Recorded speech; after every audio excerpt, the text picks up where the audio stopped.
Fala galerinha, beleza? Aqui quem fala é Nerd Ferreira Studios. Estamos começando hoje mais uma aula espetacular e hoje a gente vai falar sobre pseudoclasses. Na aula passada a gente viu os pseudoelementos e nessa aula nós vamos falar sobre as pseudoclasses. As pseudoclasses, pessoal, podem ser divididas em dois tipos: as pseudoclasses de validação e as pseudoclasses NTH. Existem outras pseudoclasses que são responsáveis por alguns eventos, como por exemplo, Active, Hover, Focus. Existem outras pseudoclasses, mas eu quero trazer aqui aquelas que são mais utilizadas, mas que poucas pessoas sabem como utilizar. E a primeira que eu vou falar aqui são as pseudoclasses relacionadas à validação. Na próxima aula eu vou falar sobre as pseudoclasses NTH, ok?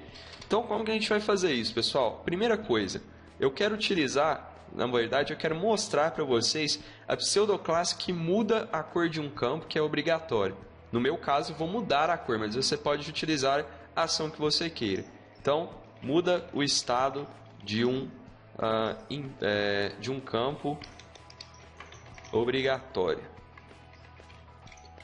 Então, suponha o seguinte, suponha que eu tenho input required, ou seja, isso daqui, pessoal, vai instanciar o nosso elemento do HTML que exige que seja requerido, ou seja, o meu input que é requerido, ele é obrigatório.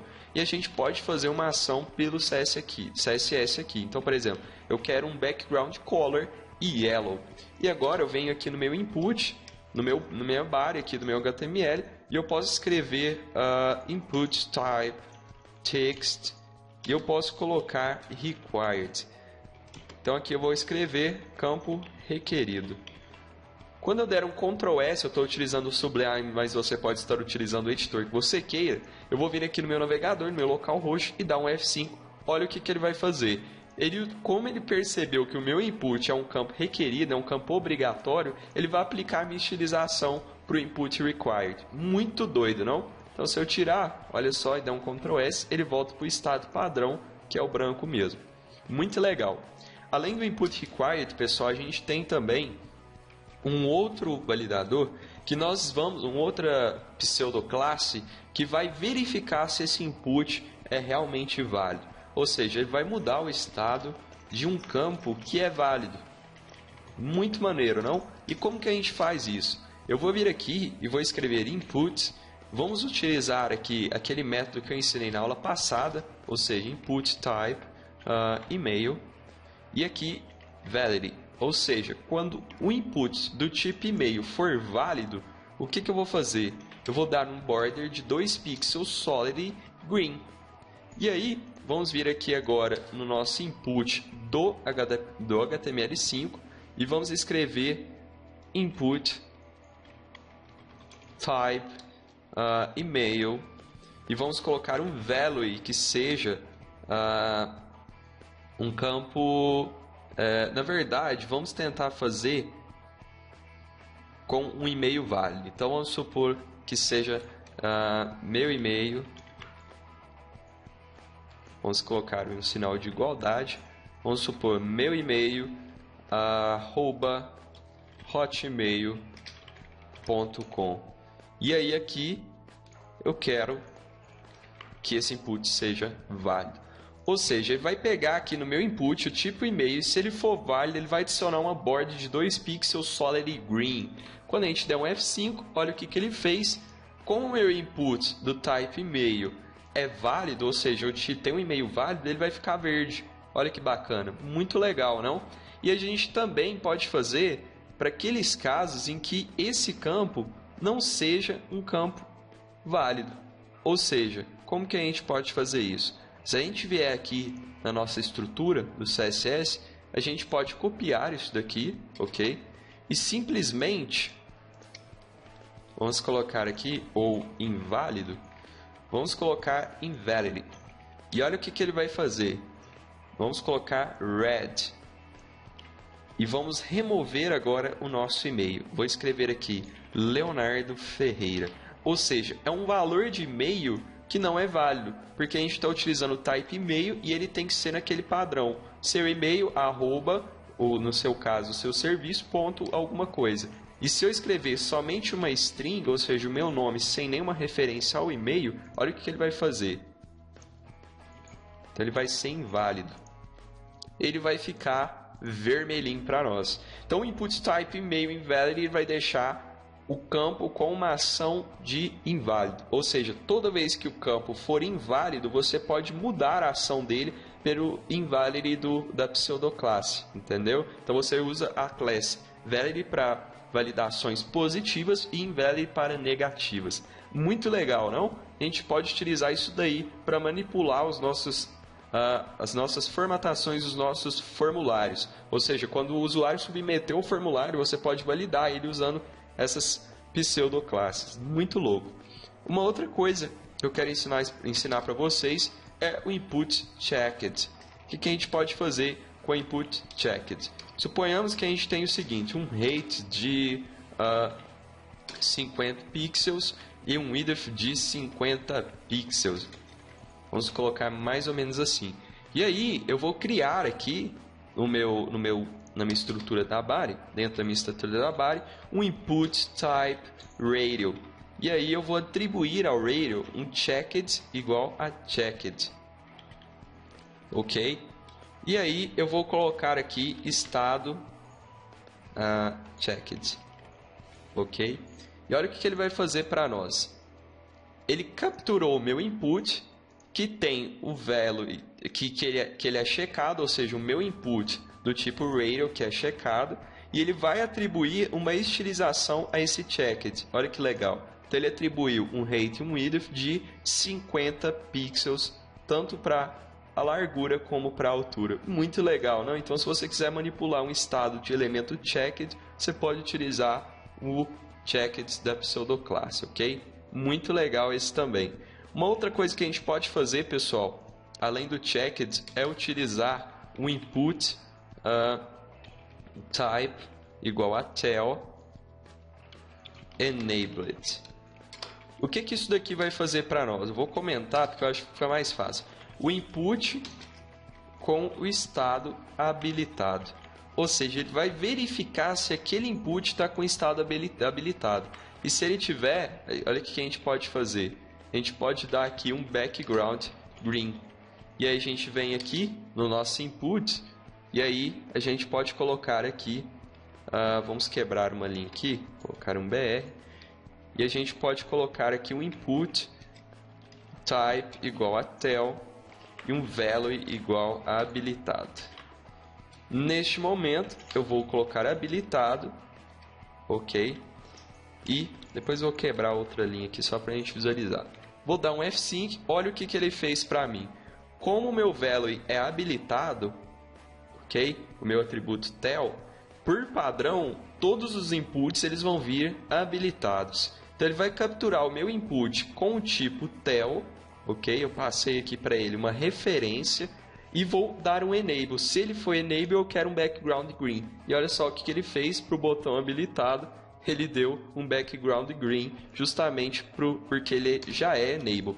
Ah, Leonardo, mas eu não gosto dessas marmotas de enable. O que eu faço se eu quero um campo desabilitado? Então vamos copiar esta referência aqui e vamos fazer a mesma coisa que a gente fez em cima, só que agora, pessoal, eu quero desabilitado. Então o que eu vou fazer agora? Eu vou vir aqui e vou escrever desabilitado.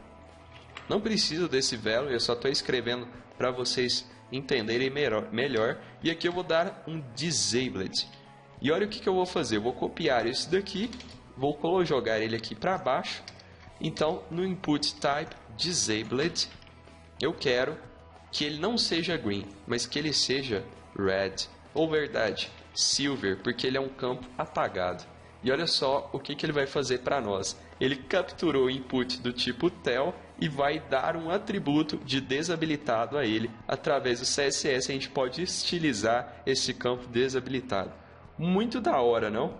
E o melhor que isso, pessoal, eu quero deixar agora, para a gente matar essa aula da validação e para a próxima falar das inf classes, eu quero falar para vocês duas dicas super bacanas. Quero mostrar, na verdade, duas dicas super bacanas. Vocês sabiam que no CSS a gente tem um escopo da nossa aplicação. Então, todo o documento estrutural do HTML. E a gente pode utilizar uma pseudo-class chamada root, que pode fazer com que a gente modifique ou defina padrões para toda essa estrutura global do nosso documento HTML. Ele é mais que uma body. Eu vou mostrar para vocês agora como funciona. O root ele pode ser aplicado a um conjunto de elementos ou ao escopo global da nossa aplicação. Então, se eu definir aqui o asterisco, ele vai para o escopo global. Mas eu quero definir o root aqui para o escopo global do nosso documento. O que eu faço? Eu vou escrever aqui o background color e eu vou colocar silver. E eu quero um padding de 3em. O que isso vai acontecer? Se eu vier aqui atualizar, olha o que ele fez para mim. Ele deu um background color silver e deu um padding de 3em. Tá, Leonardo, mas isso aí eu faço pela minha body, cara. É a mesma coisa. Agora eu vou mostrar para vocês a grande mágica.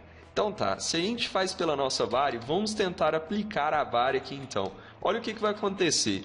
Background color white e um padding de 1.5 em. Se eu der um Ctrl S e atualizar no meu navegador, olha lá o que aconteceu.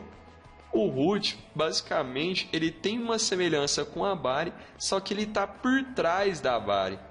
Aí você pode falar, ah, Léo, mas é porque ele está no nível de herança diferente. Vamos fazer um teste agora por cima. O que vai acontecer? Se eu vier aqui e salvar, olha só, ele aconteceu a mesma coisa, independente da herança. Porque ele identifica que o root está dentro da estrutura do nosso doctype.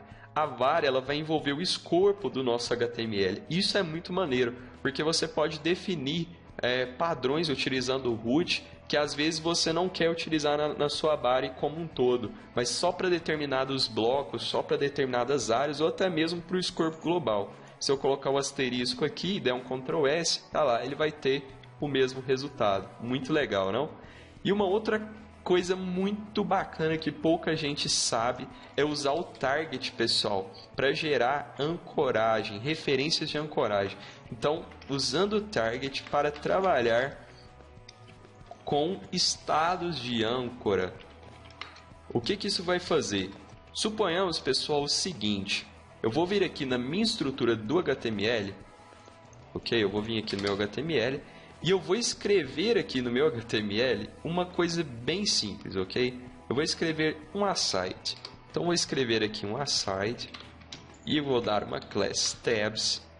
Eu vou fechar a minha class tabs aqui. E vou fechar o meu aside. Neste momento, olha o que vai acontecer. Eu vou definir aqui um link. Um link 1. Deixa eu tirar esse maiúsculo aqui. Um link 1. E aqui eu vou fechar. Então, section 1A. Ok? Agora eu vou dar um Ctrl C nisso daqui. Vou dar um Ctrl C e um Ctrl V. E aqui eu quero escrever link 2, link 3. Só até o link 3 acho que está bacana. Então, link 2, link 1, link 2, link 3. Agora, eu vou fazer o seguinte. Vou escrever um section, um ID, link 1. E vou fechar aqui, pessoal, a minha section. Quando eu fechar a minha section, olha o que eu vou fazer. Eu vou dar um H3 aqui, título de 1. Ok? E vou fechar aqui o meu H3. Depois que eu fechar esse H3, eu vou criar aqui um parágrafo. Conteúdo de 1. E vou fechar o meu P. Neste momento, eu vou copiar isso daqui, ok? Então, olha lá, vou copiar, bem tranquilo. Vou colocar link 2, link 3, link 2, título de 2, conteúdo de 2, título de 3, conteúdo de 3. Se eu der um Ctrl S atualizar, a gente vai ter mais ou menos isso daqui, ok? Bem tranquilo, nada de novo. E aqui eu tenho meu section 1, section 2, section 3. Bem tranquilo, não? Vou dar um outro BR aqui para a gente visualizar melhor. Agora, pessoal, reparem o seguinte. Quando a gente geralmente faz isso, o que eu quero aqui? Eu quero clicar nessas seções e mostrar o que tem dentro de cada uma. Quando a gente fazia isso, a gente geralmente usava várias propriedades do CSS3, às vezes um pouco de JavaScript, em alguns casos a gente precisava até de plugin. E a gente consegue fazer isso, gente, pelo CSS usando uma pseudoclasse que é a target. nós conseguimos gerar o mesmo resultado. Lógico que depois você vai trabalhar, né, usando animações, keyframes, transições, aí vai ao seu gosto. Mas olha o que a gente pode fazer. Eu tenho aqui o meu ponto de ancoragem. Então eu vou chamar minha class tabs, que envolve o meu aside, ok? E agora eu vou atribuir a minha section, ou seja, eu quero meus tabs relacionados às minhas sections. E eu vou dar um display none para elas, ou seja, eu quero que ela some, eu quero que ela some da minha vida. Então um display none e olha só, sumiu, as marmotas foi tudo embora. Agora, pessoal, como que a gente faz para voltar essa safadeza para o lugar? O que a gente faz? A gente vai em ponto .tabs, ok? Ou seja, dentro da nossa class tabs, eu quero acionar a minha section com a minha pseudo class target. E olha o que ele vai fazer agora. É só dar um display block. Nesse momento, pessoal, na hora que eu der um F5, olha o que vai acontecer. Cliquei em Section 1, mostrou o título de Section 1 e o conteúdo da Section 1. Cliquei na Section 2, mostrou o título de 2 e o conteúdo de 2. Cliquei na Section 3, mostrou o título de 3 e o conteúdo de 3. E assim por diante. Olha só que maneiro. Eu usei duas linhas, aqui, ó, poucas linhas de código, menos de 6 linhas de código. Muito simples, 6 linhas de código e a gente conseguiu executar isso em um pouquinho de HTML. Agora imagina só dar uma estilizada nisso daqui e colocar uma animação. A gente tem um resultado aí fantástico de trabalhando com abas no HTML. Então é muito maneiro esse efeito e esse é um resultado muito fantástico. Nessa aula foi especificamente para falar das pseudoclasses de validação e duas dicas especiais que foi o root e o target. Na próxima aula a gente vai falar sobre classes com NTH ou Inf classes e a gente vai aprender a trabalhar aí com modelos estruturais, ok? Então é isso aí, pessoal. Espero que vocês tenham gostado. Aguardo vocês na próxima aula. Não deixe de dar o seu like, compartilhar no Facebook. O canal está crescendo muito graças à ajuda de vocês. Fica aqui meu muito obrigado. Até a próxima videoaula. Valeu!